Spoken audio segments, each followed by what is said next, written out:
पिछले 2 सप्ताह से सोशल मीडिया पर एक वीडियो वायरल हो रहा था जिसमें एक बीजेपी नेता विपुल चोपड़ाना एक युवक से सड़क पर नाक रगड़वाता हुआ नजर आ रहा था, भद्दी भद्दी गालियां देता हुआ नजर आ रहा था।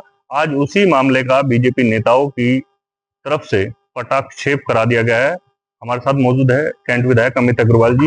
विधायक जी, कैसे आज इस पूरे प्रकरण का जो समझौता है वो कराया गया, क्योंकि काफी दिनों से सोशल मीडिया पर वायरल हो रहा था और कहीं ना कहीं पार्टी को लेकर भी इसमें कमेंट किए जा रहे थे। देखो, पार्टी के लेकर कमेंट इसलिए कर रहे होंगे कि वो बीजेपी का पदाधिकारी, एक मोर्चे का पदाधिकारी है जिला इकाई में, इसलिए ये हम लोगों के लिए बड़ी चिंता की बात हो गई थी। पार्टी हाईकमान ने भी पूछा था कि भाई ये सब क्या हो रहा है, कैसे हो रहा है, लेकिन ये तो उसका व्यक्तिगत कृत्य था जो भी था। लेकिन इसकी राजनीतिक रोटी सेकनी शुरू कर दी थी विपक्ष के लोगों ने, और उन्हें इस बात से मतलब नहीं है कि अन्याय स्वर्ण के साथ हो रहा है, कि बैकवर्ड के साथ हो रहा है, कि पिछड़े के साथ हो रहा है, दलित के साथ हो रहा है, कि अल्पसंख्यक के साथ हो रहा है। उनको तो जैसा मौका लगता है वैसा उसको बनाने की कोशिश करते हैं। तो यहाँ पर सपा कांग्रेस के लोग, उन्होंने एक पंचायत बुलाई, महापंचायत बुला ली वर्ग के नाम पर, और वो भी उस बाहुल्य गांव में बुलाई, गाजीपुर में, और उसको गलत दिशा देने की कोशिश की, जातिगत रंग देने की कोशिश की। मामला दो नागरिकों के बीच में था और उसको उन्होंने अमानवीय था। देखिए, हमारा पार्टी का पदाधिकारी होते हुए भी हम लोग उसके खिलाफ खुद एसएसपी के यहाँ गए थे, दोनों सांसद गए थे, दो हम विधायक गए थे, एमएलसी गए थे, मंत्री गए थे और महापौर गए थे, दोनों पार्टी के अध्यक्ष गए थे। तो ये सब पार्टी जो गलत लगा था उसको पार्टी ने ठीक करने की कोशिश की थी, इसलिए गए थे कि जिसने अन्याय किया है उसको उसका थोड़ा दंड तो मिलना ही चाहिए। लेकिन इसी बीच में लोग उसका राजनीतिक फायदा उठाने लगे, राजनीतिक रोटियां सेकने लगे, तो उस पर फिर रोक लगाना भी जरूरी था। और वर्ग की जब लड़ाई बना दी जाती है तो उसका जो नुकसान होता है वो हिंदू धर्म को और सनातन को ही होता है। इसलिए उसको रोकने के लिए ये पहले भी गुर्जर समाज की ओर से की गई। भाई जगत सिंह दौसा हैं, वो उसके भाई के ससुर हैं विपुल चोपड़ाना के, और हमारे नवाब सिंह लखवाया हैं, वो महानगर के अध्यक्ष हैं, और जगदीश पुट्ठा हैं, वो भी उसके यहाँ परिषद के महामंत्री, राष्ट्रीय महामंत्री हैं। वो भोपाल सिंह, उन्होंने तो पहले दिन ही वीडियो जारी करके भर्त्सना की थी उसकी। और दूसरे वीरेंद्र सिंह हैं। ये सब नेता गुर्जर समाज के हमारे पास भी आए थे और बड़ी हिम्मत करके ये लोग रस्तोगी परिवार, जो पीड़ित परिवार था, उनके घर भी गए। बड़ी पहल थी उनकी ये, और वो उसी दिन से लग रहे थे इसको ठीक करने के लिए। तो वो उनकी मेहनत रंग लाई है।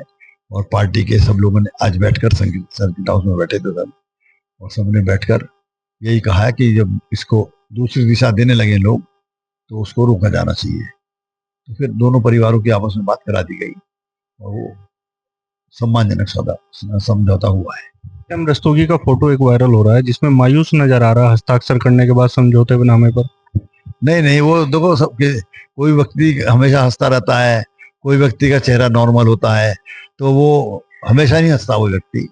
लेकिन मैं समझता हूँ कि धीरे धीरे उसका मन भी ठीक हो जाएगा, क्योंकि जब बिना किसी भी रिजर्वेशन के दूसरा परिवार सामने आया है, और बहुत बड़ी बात है कि उसकी माताजी भी आई थी, लेकिन हमने माताजी को गाड़ी में वापस भेज दिया था घर। बिल्कुल की माताजी आई थी, यही वही अच्छा नहीं लगता है कि माँ बेटे की गलती के लिए माँ को कुछ कहना पड़े, तो वो भेज दिया था।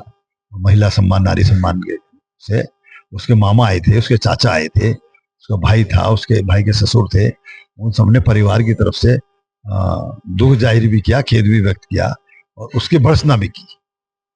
तो मैं समझता हूँ सत्यम के लिए इतना बहुत है। विपक्ष कहीं ना कहीं इस मुद्दे को भुना रहा था बिहार चुनाव में, वीडियो दिखा कर बता कर, इसलिए भुनाने की कोशिश कर रहा था कि वहां उनने पीडीए की बात करने वाले, अल्पसंख्यक की और दलित की बात करने वाले, वहां स्वर्ण समाज की बात कर रहे थे। वो वैश्य समाज को लुभाने थे कि वैश्य समाज की वोट मिल जाएंगी उनको वहां पर, तो वो यहाँ पीडीए को भूल गए। इसलिए भूल गए क्योंकि वहां बिहार में गुर्जर समाज नहीं है, तो उनको नुकसान तो होने वाला नहीं था कुछ, कि अगर आपने बनियों का फेवर कर दिया तो वहां गुर्जर वोट कट जाएगा। तो वो तो तोलते हैं ना, आरजेडी वाले भी तोलते हैं, सपा वाले भी तोलते हैं और कांग्रेस वाले भी तोलते हैं। तो उसको रोकना बड़ा जरूरी था।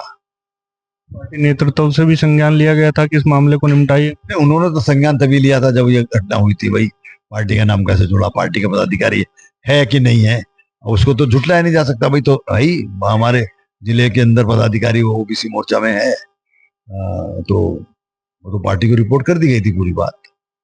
लेकिन फिर भी देखिए ना, हम तो मानवता के नाते खड़े हुए थे, पार्टी के पदाधिकारी होते हुए भी हम उसके खिलाफ खड़े हुए थे। तो ये तो भाजपा है, जो सत्य है उसके साथ ही खड़ी। विकुल चपराना जेल में है, जेल से बाहर आने के बाद क्या भारतीय जनता पार्टी में दोबारा रहेगा, ज्वाइन करेगा? अब देखिए उसका आचरण अगर ठीक रहेगा तो अभी तो उसको निलंबित किया गया है, निष्कासित तो नहीं किया गया है, निलंबित किया गया है। और जो वो माफी मांग ली है, परिवार ने खेद व्यक्त कर दिया है, तो मैं समझता हूँ कि आगे भी सब ठीक ही होगा। दोनों पक्ष आज जुटे, गुर्जर समाज भी और वैश्य समाज भी। समाज, गुर्जर पक्ष समाज के बहुत बड़ी संख्या में लोग सर्किट हाउस में थे, और उनमें सबने आपस में खूब अच्छे सौहार्द में बातचीत हुई है। और फिर दोनों के हाथ भी मिलवा दिए गए, परिवारों को आपस में मिल भी लिए गए। और हम समझते हैं कि आगे दोनों अच्छे नागरिक की तरह, दोनों अच्छे परिचित परिवार की तरह सब साथ रहेंगे। सत्यम रस्तोगी अब नॉर्मल नॉर्मल है, संतुष्ट है? हाँ संतुष्ट है। बहुत बहुत धन्यवाद। कैंट विधायक अमित अग्रवाल थे, बता रहे थे कि किस तरीके से आज इस पूरे प्रकरण का पटाक्षेप किया गया है। मुख्य भूमिका कैंट विधायक अमित अग्रवाल ने निभाई और दोनों पक्षों को एकजुट किया और मेरठ के सर्किट हाउस में आज पूरे इस मामले का समझौता कराते हुए नजर आए।